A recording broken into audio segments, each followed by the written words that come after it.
एक घमंडी बाज की। वो बाज जंगल की सबसे ऊंची चोटी पे घोंसला बना के अपने बच्चों के साथ रहती थी। एक बार उसके बच्चे उससे पूछते हैं, माँ माँ हम नीचे कब जाएंगे? अब हम भी बड़े हो रहे हैं, हमें भी लोगों से मिलना है।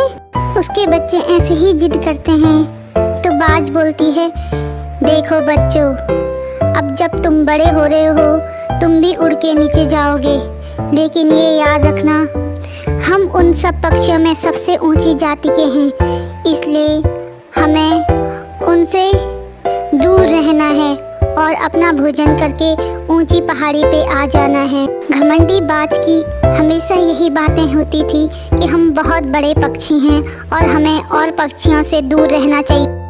वो बाज अपने बच्चों को बताती है कि मैं जब दाना लेने नीचे जाती हूँ तो वहाँ छोटे छोटे पक्षी होते हैं जो पेड़ से ऊपर भी नहीं उड़ पाते हैं।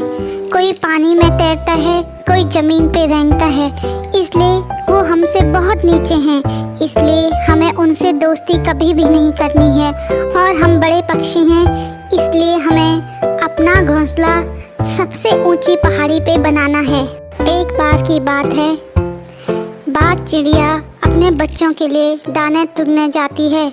तभी उसके घोंसले के पास एक महान सन तपस्या करने के लिए बैठता है।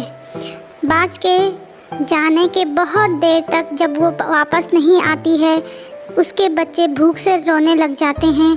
तो बाबा के पास कुछ अनाज के दाने होते हैं, वो पक्षी के बच्चों को दाने दे देता है, जिससे बच्चे खुशी खुशी वो खाने लग जाते हैं। लेकिन कुछ देर बाद जब बाज वापस आती है, वो अपने बच्चों को अनाज का दाना खाते हुए देखती है तो गुस्से से तिलमिला जाती है और बाबा से चिल्ला चिल्ला के बोलने लग जाती है कि तुमने मेरे बच्चों को दाना क्यों दिया? तुम छोटे इंसान हो और हम बहुत बड़े पक्षी हैं। मैं अपने बच्चों को दाना लेके आ रही थी। बाबा उसकी ये बातें सुन के बोलते हैं कि अगर मैं तुम्हारे बच्चों को दाना नहीं देता तो वो मर जाते। ये बात सुन के बाज समझ जाती है कि उससे गलती हो रही है। बाबा उसे समझाते हैं, बड़ा छोटा कुछ नहीं होता है, इसलिए ये घमंड छोड़ दो।